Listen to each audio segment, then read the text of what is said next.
बिस्मिल्लाहिर्रहमानिर्रहीम। अस्सलाम वालेकुम नाजरीन, आप यूट्यूब चैनल देख रहे हैं। मैं उस्मान हबीब हूँ। पाकिस्तान में जब से इलेक्शन अनाउंस हुए हैं तब से पाकिस्तान का जो एक सियासी मंजरनामा है वो टोटली तब्दील हो चुका है।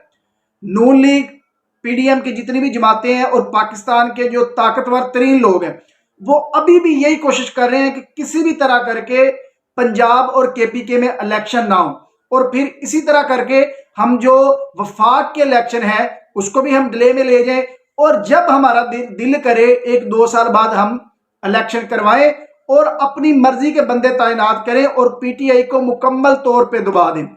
जब से सुप्रीम कोर्ट का यह फैसला आया है कि 14 मई को पंजाब में इलेक्शन होने हैं, तब से एक अजीब कश्मकश पैदा हो गई है पाकिस्तान के बड़े लोगों में और पाकिस्तान की जो सियासी पार्टीज हैं जो इमरान खान के मुखालिफ हैं उनके अंदर। पीडीएम की जितनी भी जमातें हैं, खास करके नून लीग की जमात, उनको ये मुकम्मल तौर के ऊपर अब ये पता चल चुका है कि उनकी किस्त अब पक्की है। जितने भी सर्वे हुए हैं तमाम सर्वे की रिपोर्ट आ गई है, इंटेलिजेंस रिपोर्ट्स आ गई हैं, जो सफारत खाने अपने तौर पे सर्वे करवाते हैं उनकी रिपोर्ट्स आ गई हैं, जो हुकूमत ने खुद सर्वे करवाए हैं उनकी रिपोर्ट्स आ गई हैं, और जो इंडिपेंडेंटली ऑर्गेनाइजेशन सर्वे करवाती हैं उनकी रिपोर्ट्स भी आ गई हैं। और जितने भी सर्वे हुए हैं सब के सब में यही चीज आई है कि 80 से 90% जो सीटें हासिल कर रहे हैं वो पाकिस्तान तहरीक इंसाफ है। और पाकिस्तान तहरीक इंसाफ की ना सिर्फ पंजाब में हुकूमत बनने जा रही है, उसके साथ केपीके में बनने जा रही है, फेडरल में भी बनने जा रही है। और जो सिंध की हुकूमत है वो तो इन लोगों ने खुद प्लेट में रख के इमरान खान को पेश कर दी है, क्योंकि सिंध में पीपल्स पार्टी शुरू से जीतती आ रही है और वो जीतती आ रही है इलेक्शन में धांधली करके। वो ऐसे होता था कि पूरे पाकिस्तान में एक ही दफा एक ही टाइम पे इलेक्शन हो रहे होते थे और सिंध की तरफ लोग इतनी ज्यादा तवज्जो नहीं करते थे और ये लोग सिंध में धड़ाधड़ धांधली करके ये जीत जाते थे।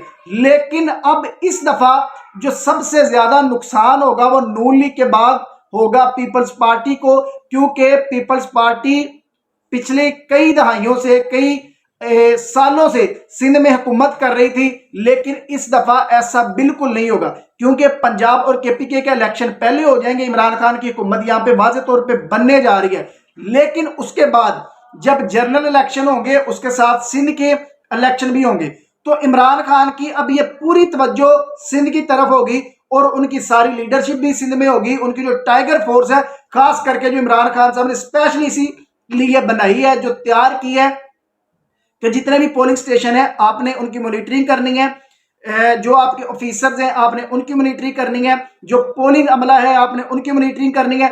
और एक फुल प्रूफ इन्होंने एक प्लान बनाया हुआ इमरान खान साहब ने, जिससे धांधली नहीं की जा सकती। और इमरान खान साहब ने अभी ये फुल प्लान कर लिया है कि पंजाब और केपीके के अगर इलेक्शन हो जाते हैं तो उसके बाद वफाक का ऑलरेडी इनकी हुकूमत बनने जा रही है, वफाक में भी, तो इनका अब ये फुल इरादा है कि अब ये जाके अपना ठिकाना ही बना लेंगे सिंध को, और अब ये इनका प्लान है कि हम सिंध को फतह करेंगे।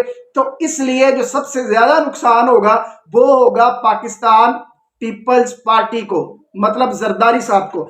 नून लीग वाले इनका ये वतीरा रहा है कि जब ये किसी मामले में फंसते हैं तो ये जो अदारे होते हैं उनके अंदर तकसीम पैदा कर देते हैं। बिल्कुल इसी तरह जिस तरह इन्होंने 1997 में जस्टिस सजाद अली को निकाला था, सुप्रीम कोर्ट के जजेस के दरमियान एक तकसीम डाल के, एक बगावत डाल के, और सजाद अली शाह साहब को अपना इस्तीफा दे के जाना पड़ा। इन्होंने सुप्रीम कोर्ट पे दावा बोल दिया था।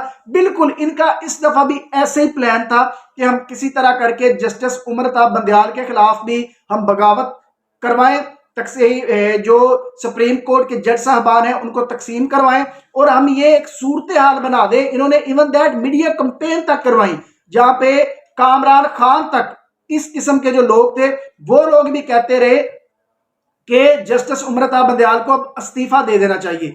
ये इन्होंने बाकायदा तौर पे मीडिया कंपेनें चलवाई, इन्होंने सोशल मीडिया पे कंपेन चलवाई कि जस्टिस उमरता बंदयाल को इस्तीफा दे देना चाहिए। लेकिन जब इनको वहां से कुछ भी हासिल नहीं हुआ, फिर इन्होंने अप्रोचें करवाई, फिर जो उनके रिलेटिव थे उनको लेके आए, उनकी सिफारिशें डलवाई।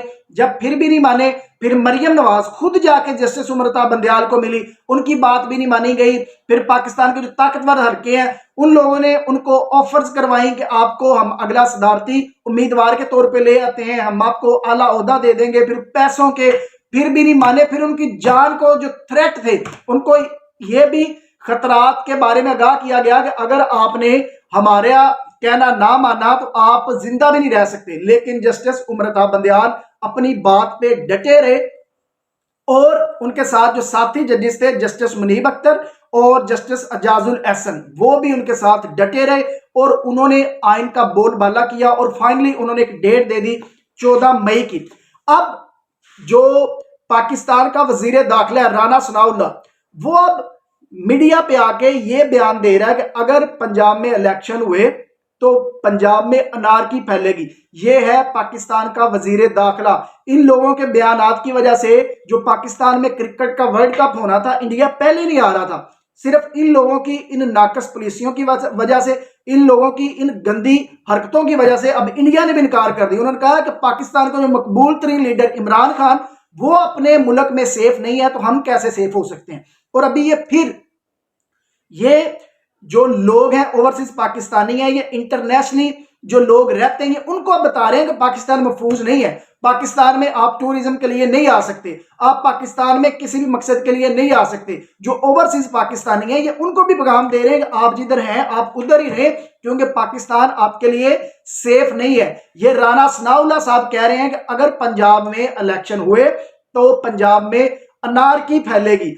अब नून लीग का जो एक प्लान है, वो प्लान ये है कि हम किसी तरह भी करके शहबाज शरीफ को नाअहल करवा दें और फिर हमदर्दी के तौर पे हम वोट हासिल करेंगे। हम ये एक नया बयानिया लेके आएंगे कि ये देखें जी, एस्टेब्लिशमेंट और अदलिया और इमरान खान एक पेज पे हो गए हैं, इन्होंने शहबाज शरीफ को भी नाअहल कर दिया है, तो हम इस हमदर्दी से हम वोट ले सकते हैं। क्योंकि पिछले एक साल से जिस तरह बुरी तरह इन लोगों ने अवाम का खून पिया है, लोग इनसे अब नफरत करते हैं, बुरी तरह शदीद नफरत करते हैं। अभी कौमी असम्बली में एक करारदाद पेश की गई है और बाप पार्टी के जो खालिद मगसी हैं, ये उनकी तरफ से ये पेश की गई है कि हमने जो सुप्रीम कोर्ट का फैसला है 14 मई को इलेक्शन करवाना, ये हम उसको मुस्तरद करते हैं, हम उसको नहीं मानते। अब बाप पार्टी का जो खालिद मगसी है, आपको पता बलोचिस्तान में जो हुकूमत को चला रही है वो कौन सा दायरा, वो पाकिस्तानी एस्टेब्लिशमेंट है, पाकिस्तानी फौज ही वहां पे हुकूमत कर रही है और ये जो आगे कठपुतलियां रखी हुई हैं। अब खालिद मगसी को आगे फ्रंट पे लाया गया। खालिद मगसी ने वो करारदाद लेके आए और जितने भी मखसूस नशिस्तों पे लोग आए हैं, जो खवातीन आए हैं, सिर्फ उन 40 बंदों के सिग्नेचर है कि मतलब अगर तौहीन अदालत लगती भी है तो खालिद मगसी पे लगे और जो मखसूस नशिस्तों पे खवातीन आई हुई हैं उन पे लगे। हमेशा बलोचिस्तान के लोग ये कहते हैं कि बलोचिस्तान को पाकिस्तान का हिस्सा नहीं समझा जाता, बलोचिस्तान को पाकिस्तान का जो बजट होता है उससे दूर रखा जाता है, बलोचियों के साथ असल सलूक नहीं किया जाता। तो मैं अब अपने बलोची भाइयों को यह बावर करवाना चाहता हूं कि आपका जो लीडर है बाप पार्टी का खालिद मगसी, उसी को ही अभी ये यूज कर रहे हैं कि आप सुप्रीम कोर्ट के साथ जाके लड़े, आप आइन की मुखालफत करें, आप कानून की बालादस्ती को रोकें। ये प्लान है ये पीडीएम की जमातों का और पाकिस्तान के बड़े लोगों का। और फिर हम कहते हैं कि बलोचिस्तान को ये पाकिस्तान का हिस्सा नहीं समझा जाता, बजट में इतना ज्यादा बजट नहीं दिया जाता। तो ये अब पूरे बलोचिस्तान के लोगों को भी अब इसके खिलाफ आवाज उठानी चाहिए और आइन के साथ खड़ा होना चाहिए, अपनी अदलिया के साथ खड़ा होना चाहिए और सुप्रीम कोर्ट के साथ खड़ा होना चाहिए। अब तक के लिए इतना ही। अल्लाह हाफिज।